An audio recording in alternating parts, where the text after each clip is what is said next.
안녕하세요. 저는 올해 68살 된 김성준이라고 합니다. 제 이야기를 시작하기 전에 먼저 말씀드리고 싶은 것이 있습니다. 제가 지금 겪고 있는 이 외로움이 누군가에게는 위로가 되길 바랍니다. 저는 34년 동안 건축 설계 사무소에서 일했습니다. 처음에는 작은 회사의 설계 보조로 시작해서 나중에는 중견 건축 사무소의 실장까지 올랐죠. 아내 미영 씨를 만난 건 제가 29살 때였습니다. 친구의 소개로 만난 그녀는 당시 은행에서 일하고 있었어요. 첫눈에 반했다고 하면 거짓말일 것 같고요. 차분하게 이야기를 나누면서 서로의 공통점을 발견하는 그런 사랑이었습니다. 6개월 정도 만남을 이어가다 결혼을 했고 우리는 아들 하나와 딸 하나를 두었습니다. 아내는 우리 아이들이 초등학교에 들어갈 때쯤 은행을 그만두고 전업주부가 되었어요. 그때는 저도 그게 당연하다고 생각했습니다. 아내는 항상 집안일을 완벽하게 해냈고 아이들 교육에도 열성적이었습니다. 저는 회사 일에 전념하며 승진도 하고 가족들에게 안정적인 생활을 제공했죠. 그렇게 우리는 평범하지만 행복한 가정을 꾸려갔습니다. 아이들이 대학을 졸업하고 각자의 길을 찾아갈 때 아내와 저는 노후를 어떻게 보낼지 자주 이야기했습니다. 성준 씨, 우리 나중에 아이들 다 독립하면 제주도로 내려가서 살까요? 아내는 바다가 보이는 조그만 집에서 살기를 꿈꿨습니다. 저는 그 꿈을 이루어주고 싶었어요. 하지만 세상 일이 항상 계획대로 되진 않더군요. 제가 62살 때 퇴직을 했습니다. 34년간 일한 회사를 떠나는 건 생각보다 훨씬 더 힘들었어요. 매일 아침 출근하던 습관이 몸에 배어 있는데 갑자기 그 일상이 사라지니 허전함이 크더군요. 퇴직금으로 1억 8천만 원을 받았습니다. 적지 않은 금액이었지만 남은 인생을 생각하면 충분하지 않았죠. 다행히 회사 다닐 때 국민연금을 꾸준히 납부해서 매달 125만 원의 연금을 받게 되었습니다. 아내도 은행에서 일했던 기간 동안 연금을 납부해서 48만 원을 받았고요. 둘을 합치면 173만 원. 여기에 제가 모아둔 적금과 퇴직금 일부를 금융상품에 투자해 매달 60만 원 정도의 추가 수입이 있었습니다. 그렇게 매달 230만 원 정도로 생활하면서 우리는 서울 근교의 아파트에서 조용한 노후를 보내고 있었습니다. 아이들은 각자 결혼해서 멀리 살고 있었지만 한 달에 한 번 정도는 얼굴을 보곤 했죠.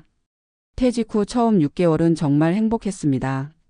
아내와 함께 여행도 다니고 미뤄두었던 취미생활도 시작했어요. 저는 목공예를 배우기 시작했고 아내는 오랫동안 하고 싶어 했던 수채화를 배웠습니다. 그때 아내가 문득 이런 말을 했어요. 성준 씨, 우리 참 행복하게 살았죠? 저는 무심코 대답했습니다. 그럼 앞으로도 쭉 행복하게 살 거야. 그 말이 우리의 마지막 대화가 될 줄은 몰랐습니다. 그날 밤 아내는 갑자기 뇌출혈로 쓰러졌습니다. 119 구급대원들이 빠르게 도착했지만 병원에 도착하기 전에 아내는 이미 의식을 잃었고 결국 다음날 아침 세상을 떠났습니다. 너무나 갑작스러운 일이었습니다. 아침에 함께 웃으며 이야기했던 사람이 저녁이 되자 이 세상 사람이 아니게 되었습니다. 장례를 치르는 나흘 동안 저는 로봇처럼 움직였습니다. 아이들이 옆에서 많이 도와주었지만 마음속으로는 아무것도 받아들일 수 없었습니다. 장례를 마치고 집으로 돌아온 순간 처음으로 현실을 직면하게 되었습니다. 40년 가까이 함께 살던 사람이 갑자기 사라진 빈집. 아내의 물건들, 아내의 냄새, 아내의 흔적들이 그대로 남아있는데 아내만 없는 그 공간에서 저는 숨을 쉴 수가 없었습니다. 미영아, 어디 갔어? 집 안을 헤매며 아내를 불렀습니다. 물론 대답은 돌아오지 않았죠. 그때부터 제 인생은 완전히 달라졌습니다. 식사 시간이 되면 자연스럽게 뭐 먹을까? 라고 물으려다가 말을 멈추곤 했습니다. TV에서 웃긴 장면이 나오면 옆을 돌아보았지만 거기엔 아무도 없었습니다. 집안일도 문제였습니다. 아내가 모든 것을 완벽하게 해왔기 때문에 저는 세탁기 돌리는 법도 밥 짓는 법도 제대로 몰랐습니다. 딸이 와서 기본적인 것들을 가르쳐 주었지만 혼자서 모든 것을 하는 건 쉽지 않았습니다. 그렇게 무기력한 나날을 보내다가 문득 깨달았습니다. 이렇게 살면 나도 곧 아내를 따라갈 거야. 그래서 저는 무언가를 시작해야겠다고 결심했습니다. 첫 번째로 한 일은 목공예 교실에 다시 나가는 것이었습니다. 처음에는 모든 사람들의 동정 어린 시선이 견디기 힘들었습니다. 하지만 시간이 지나면서 그들은 저를 그냥 한 사람으로 대해주기 시작했고 저도 조금씩 마음의 여유를 찾아갔습니다. 두 번째로 한 일은 아내가 하던 수채화를 배우기 시작한 것입니다. 아내의 흔적을 따라가면서 그녀를 기억하고 싶었습니다. 처음에는 손이 너무 뻣뻣해서 제대로 그림을 그릴 수 없었지만 시간이 지나면서 조금씩 나아졌습니다. 셋째로 한 일은 동네 탁구 교실에 등록한 것입니다. 혼자 있는 시간을 줄이고 싶었거든요.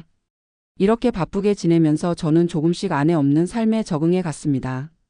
하지만 여전히 가장 힘든 시간은 집에 돌아와 혼자 밥을 먹는 시간이었습니다. 텅 빈 식탁에서 혼자 밥을 먹으며 아내와 나눴던 일상적인 대화가 얼마나 소중했는지 깨달았습니다. 오늘 목공의 수업에서 작은 의자를 만들었어. 내일은 날씨가 좋대. 공원에 산책 가면 좋겠다. 대답이 돌아오지 않는 공허한 대화를 혼자서 계속했습니다. 가끔은 아내의 사진을 식탁에 놓고 밥을 먹기도 했습니다. 어느 날 아들이 전화를 했습니다. 아버지, 요즘 어떻게 지내세요? 그냥 그렇게 지내지. 걱정하지 마. 혼자 계시는 게 걱정돼요. 저희 집으로 오세요.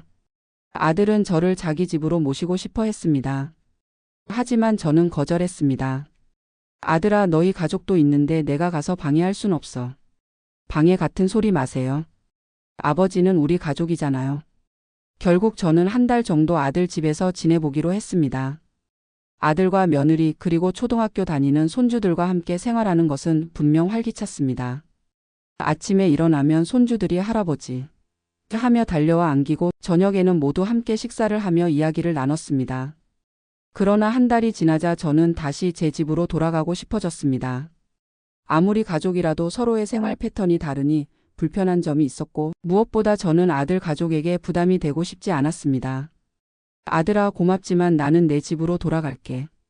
정말 괜찮으세요? 혼자 계시는 게 걱정돼요. 걱정 마. 아빠는 이제 혼자 지내는데 익숙해졌어. 그렇게 저는 다시 혼자 사는 일상으로 돌아왔습니다.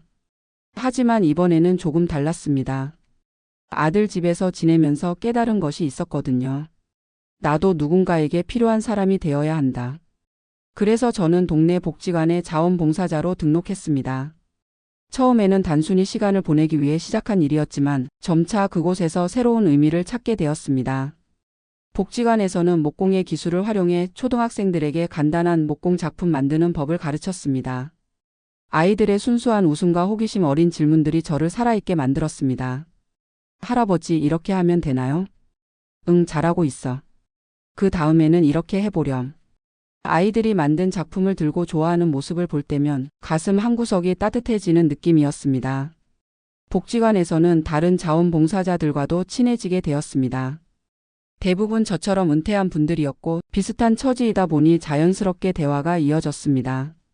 그 중에서도 박지호라는 분과 특히 가까워졌습니다. 지호 씨는 저보다 2살 많은 70살의 남성분으로 은퇴 전에는 중학교 역사 교사였다고 했습니다. 성준 씨, 당신도 배우자를 잃었다고 들었네. 네, 2년 전에 갑자기 뇌출혈로 떠났어요. 나도 비슷해. 3년 전에 암으로 아내를 보냈지. 우리는 서로의 아픔을 이해하며 가까워졌습니다. 일주일에 2번 복지관에서 만나 같이 점심을 먹고 때로는 근처 공원을 산책하기도 했습니다. 지호 씨는 저와 달리 요리를 잘했습니다. 아내가 아팠을 때부터 집안일을 도맡아 했기 때문에 솜씨가 좋았죠. 다음 주 토요일에 우리 집에 와서 저녁 먹지 않을래? 지호 씨의 초대로 처음 그의 집을 방문했을 때 저는 놀랐습니다. 깔끔하게 정돈된 집안과 정성스럽게 차려진 식탁. 저는 지호 씨에게 많은 것을 배웠습니다. 어떻게 이렇게 혼자서 잘 살 수 있는 거예요? 처음부터 잘한 건 아니야. 많이 울고 많이 시행착오도 겪었지. 지호 씨는 제게 간단한 요리법부터 집안일 하는 방법까지 친절하게 알려주었습니다. 그렇게 우리는 서로에게 의지하며 일상을 공유하게 되었습니다. 어느 날 지호 씨가 제안했습니다. 우리 주말마다 번갈아가며 서로의 집에서 저녁을 함께 먹는 건 어떨까? 그 제안은 제 생활에 큰 변화를 가져왔습니다. 이제 일주일에 한 번은 혼자가 아닌 누군가와 함께 식사를 하게 되었고 그것은 제게 무척 소중한 시간이 되었습니다. 복지관에서의 활동과 지호 씨와의 교류는 제 삶에 새로운 활력을 불어넣었지만 여전히 저는 밤이 되면 혼자였습니다. 텅 빈 침대에 누워 천장을 바라보며 아내와 함께했던 시간들을 회상하곤 했습니다. 미영아, 나 요즘 목공 가르치러 복지관에 다녀. 아이들이 정말 귀여워. 미영아, 오늘은 지호 씨가 김치찌개를 해줬어. 내가 해주던 맛과는 달랐지만 맛있더라. 대답 없는 독백이 계속되었습니다. 시간이 흐르고 아내가 떠난 지 3년이 되었을 때 저는 문득 깨달았습니다. 내가 정말 그리워하는 건 아내가 아니라 대화할 상대인지도 몰라. 그 생각은 제게 약간의 죄책감을 주었습니다. 하지만 동시에 현실을 직시하게 해주었죠. 저는 아내를 사랑했고 지금도 그립습니다. 하지만 제가 매일 힘들어하는 이유는 단순히 대화 상대가 없다는 것이었습니다. 누군가와 일상을 나누고 생각을 공유하고 웃고 떠들 수 있는 그런 관계. 인간은 결국 사회적 동물인가 봅니다. 이 깨달음은 제가 더 적극적으로 사람들과 교류하는 계기가 되었습니다. 복지관에서의 활동을 주 이틀에서 주 4일로 늘렸고 목공예뿐만 아니라 다른 프로그램에도 참여하기 시작했습니다. 노래교실, 컴퓨터 교실, 건강체조 등 다양한 활동을 통해 여러 사람들을 만났습니다. 그 중에는 저처럼 배우자를 잃은 분들도 있었고 평생 혼자 사신 분들도 있었습니다. 특히 노래교실에서 만난 이순자 씨는 특별한 존재가 되었습니다. 순자 씨는 65살의 여성분으로 남편과 이혼하고 20년 넘게 혼자 살아온 분이었습니다. 혼자 사는 게 얼마나 힘든지 알아요. 하지만 시간이 지나면 익숙해져요. 순자 씨의 말에는 깊은 위로가 담겨 있었습니다. 그녀는 제게 혼자 살아가는 지혜를 많이 알려주었습니다. 밥은 꼭 테이블에 앉아서 드세요. 침대나 소파에서 먹으면 우울해져요. 매일 아침 일어나서 계획을 세우세요. 작은 일이라도 목표가 있어야 해요. 뉴스만 보지 말고 코미디 프로도 보세요. 웃음이 약이에요. 이런 조언들이 저를 조금씩 변화시켰습니다. 저는 더 이상 아내 없는 삶을 한탄하기보다는 지금 제가 할 수 있는 일에 집중하기 시작했습니다.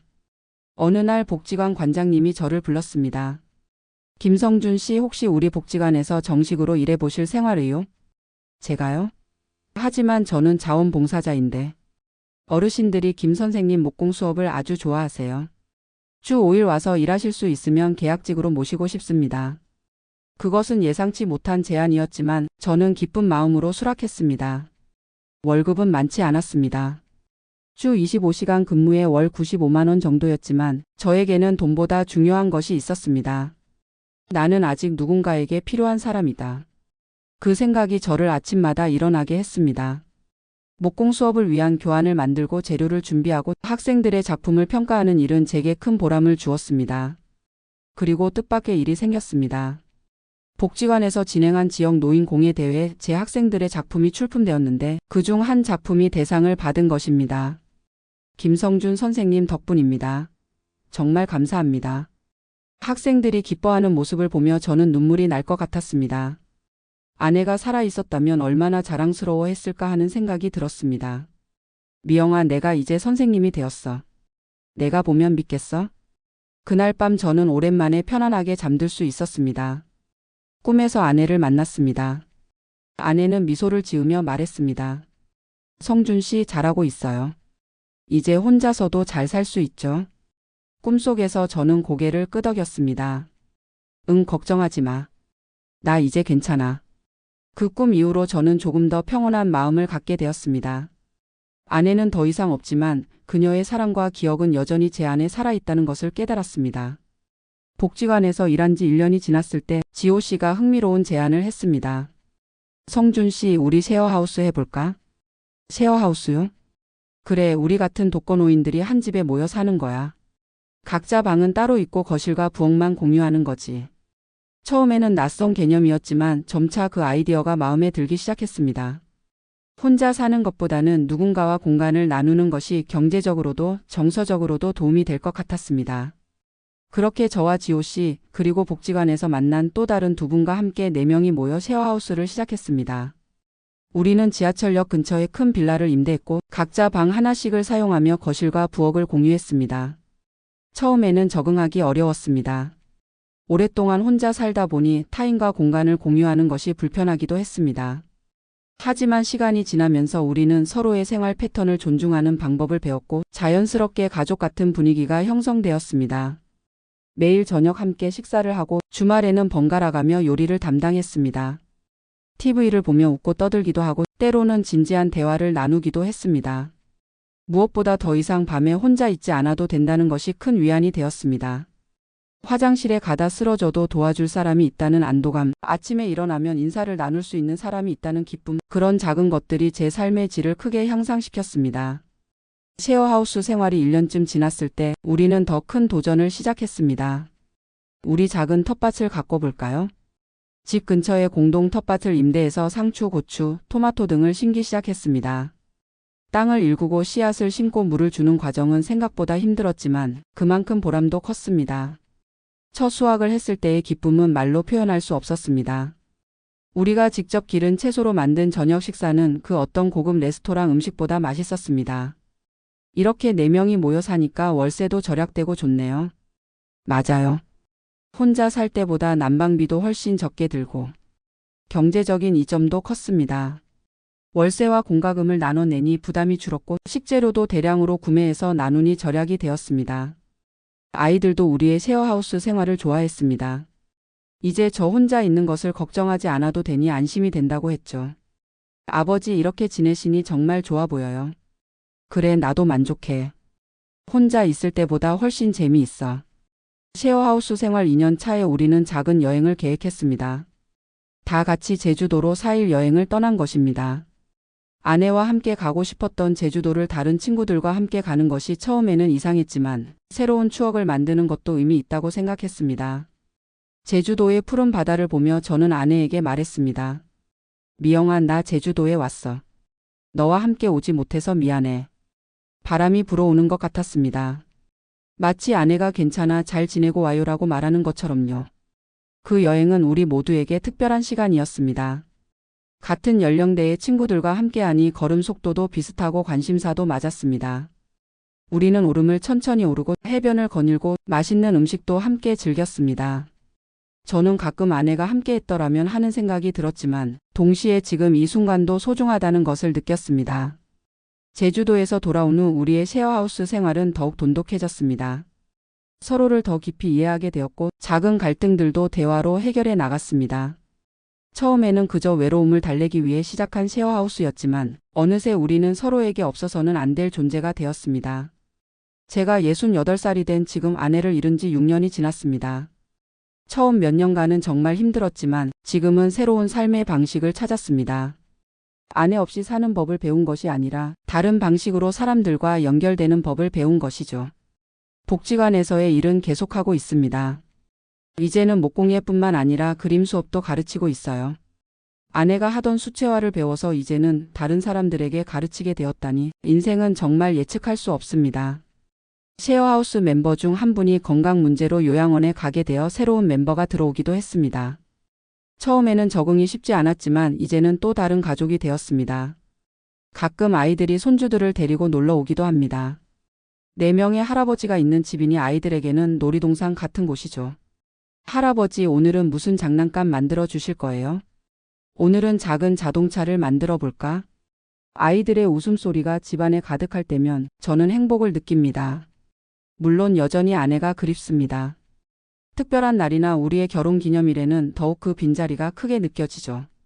그럴 때면 저는 아내의 사진을 보며 이야기를 나눕니다. 미영아, 오늘은 우리가 만난 지 45주년이네. 벌써 그렇게 됐어. 하지만 이제는 그 그리움이 저를 완전히 무너뜨리지 않습니다. 그리움과 함께 살아가는 법을 배웠기 때문입니다. 지난해에는 복지관에서 주최한 노인 문화축제에서 우리 셰어하우스 이야기를 발표할 기회가 있었습니다. 제가 직접 우리의 경험을 이야기했죠. 혼자 살게 되었을 때 가장 힘든 것은 말벗이 없다는 것이었습니다. 함께 웃고 이야기할 사람, 일상을 나눌 사람이 없다는 것이 저를 가장 외롭게 했습니다. 하지만 용기를 내어 밖으로 나왔고 여러분과 같은 새로운 친구들을 만났습니다. 그리고 지금은 셰어하우스라는 새로운 형태의 가족을 이루어 살고 있습니다. 많은 분들이 공감하며 들어주셨고 발표 후에는 여러 질문도 받았습니다. 셰어하우스 생활에서 갈등은 없나요? 물론 있습니다. 사람이 모여 살면 항상 작은 갈등은 생기기 마련입니다. 하지만 서로 존중하고 배려하는 마음으로 대화하면 해결할 수 없는 문제는 없습니다. 비용은 어떻게 나누나요? 고정 비용은 균등하게 나누고 식비는 공동 통장을 만들어 관리합니다. 한 달에 한 번 회의를 통해 모든 지출 내역을 함께 확인하고요. 그 발표 이후 몇몇 분들이 우리의 셰어하우스를 방문하기도 했습니다. 같은 방식으로 살아보고 싶다는 분들도 계셨고 자신들만의 방식으로 쉐어하우스를 시작한 분들도 있었습니다. 우리의 경험이 다른 분들에게 도움이 된다는 사실이 정말 기뻤습니다. 아내가 없는 외로움이 오히려 다른 사람들을 돕는 계기가 되다니 인생은 참 신비롭습니다. 저는 요즘 새로운 취미도 갖게 되었습니다.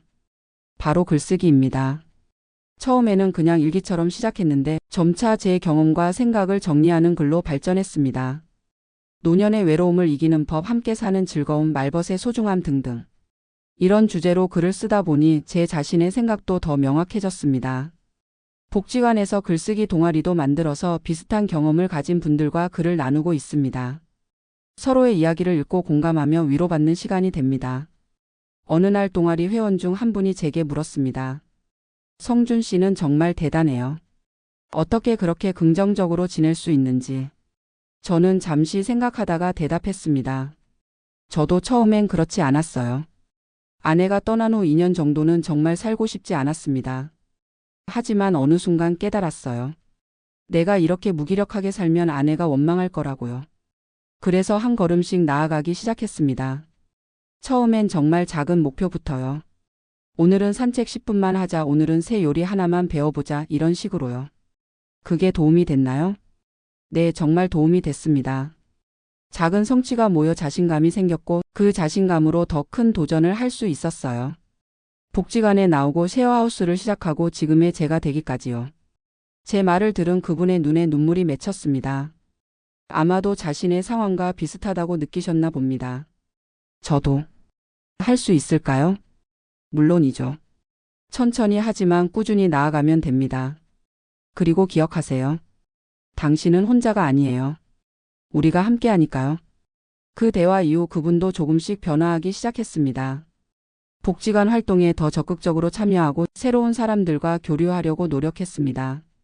누군가에게 도움이 되는 제 모습을 보며 저는 다시 한번 삶의 의미를 느꼈습니다. 아내가 살아 있었다면 어땠을까 하는 생각은 여전히 합니다.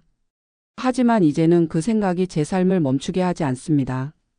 오히려 미영이가 이걸 보면 뭐라고 할까? 라는 생각이 제가 더 열심히 살아갈 동기가 됩니다. 아내는 항상 저를 응원했으니까요. 최근에는 우리 쉐어하우스에 작은 변화가 있었습니다. 지호 씨가 제안한 건데 마당에 있는 작은 창고를 개조해서 공동 작업실을 만들었습니다. 저는 그곳에서 목공 작업을, 지호 씨는 도예를, 다른 두 분은 각각 그림과 뜨개질을 할 수 있게 되었죠. 함께 있지만 각자의 공간도 존중받는 그런 균형이 우리 쉐어하우스의 장점입니다. 가끔은 쉐어하우스 멤버들과 함께 작은 여행을 떠나기도 합니다. 주로 당일치기로 근교의 산이나 바다를 찾아가는 정도지만 그런 작은 일탈이 일상에 활력을 불어넣어 줍니다. 성준 씨, 내일은 어디로 갈까요? 날씨가 좋으니 바다가 보이는 곳이 좋겠네요. 계절이 바뀌고 세월이 흐르면서 저는 점점 더 노쇠해져 가고 있습니다. 무릎도 예전 같지 않고 눈도 침침해졌습니다. 하지만 정신만큼은 오히려 더 성장하고 있다고 느낍니다. 삶에 대한 이해가 깊어지고 사람과의 관계에서 오는 기쁨을 더 크게 느끼게 되었으니까요. 지난달에는 복지관을 통해 한 중학교의 진로 멘토링 프로그램에 참여했습니다. 학생들에게 건축 설계사의 일과 제 인생 경험을 이야기해주는 자리였습니다. 처음에는 요즘 아이들이 노인의 이야기에 관심이 있을까 걱정했는데 의외로 학생들은 진지하게 경청해 주었습니다. 할아버지, 가장 행복했던 순간이 언제예요? 한 학생의 질문에 저는 잠시 생각에 잠겼습니다. 글쎄, 여러 순간이 있었지만 아내와 함께 아이들이 태어났을 때, 내가 설계한 첫 건물이 완성되었을 때, 그리고 지금 너희들과 이렇게 이야기를 나누는 이 순간도 행복한 것 같구나. 학생들은 제 대답에 미소를 지었습니다. 할아버지, 혼자 사는 게 외롭지 않으세요? 물론 외로울 때도 있단다. 하지만 외로움은 선택이기도 해. 내가 문을 닫고 혼자 있을 수도 있지만 문을 열고 다른 사람들을 만날 수도 있거든. 나는 후자를 선택했지. 그 대화가 끝난 후 몇몇 학생들이 제게 편지를 보내왔습니다. 제 이야기가 감동적이었다고, 자신들도 어려움을 극복하는 용기를 얻었다고요. 그 편지들을 읽으며 저는 생각했습니다. 내 인생의 경험이 이렇게 누군가에게 도움이 될 수 있구나. 요즘 저는 종종 생각합니다. 만약 아내가 먼저 가지 않았다면 어땠을까요? 제가 먼저 세상을 떠났다면 아내는 어떻게 살았을까? 아마도 저보다 더 잘 적응했을 것 같습니다. 아내는 항상 저보다 사교적이었고 어려운 상황에서도 긍정적인 면을 찾아내는 능력이 있었으니까요. 하지만 그렇다고 해서 외롭지 않았을 거라고는 생각하지 않습니다. 배우자를 잃는 아픔은 누구에게나 크니까요. 중요한 건 그 아픔을 어떻게 받아들이고 어떻게 앞으로 나아가느냐 하는 것이겠죠. 저는 이제 제 삶에 감사함을 느낍니다. 아내와 함께한 행복한 시간들에 감사하고 지금 제 곁에 있는 소중한 인연들에게도 감사합니다. 노후에 배우자를 잃고 혼자 살게 된다는 것은 분명 힘든 일입니다. 특히 말벗이 없다는 것, 일상을 나눌 사람이 없다는 것이 가장 큰 어려움이었습니다. 하지만 저는 그 어려움을 이겨내고 새로운 삶의 방식을 찾았습니다. 셰어하우스라는 대안적인 가족 형태를 통해, 복지관 활동을 통해, 글쓰기와 같은 새로운 취미를 통해서요. 제 이야기가 비슷한 상황에 처한 누군가에게 작은 희망이 되었으면 합니다. 당신도 혼자가 아니라는 것, 새로운 연결과 의미를 찾을 수 있다는 것을 알았으면 합니다. 인생은 계속됩니다. 사랑하는 사람을 잃은 후에도 슬픔과 외로움 속에서도 우리는 다시 일어나 걸어갈 수 있습니다. 그것이 제가 68살의 나이에 배운 가장 소중한 교훈입니다.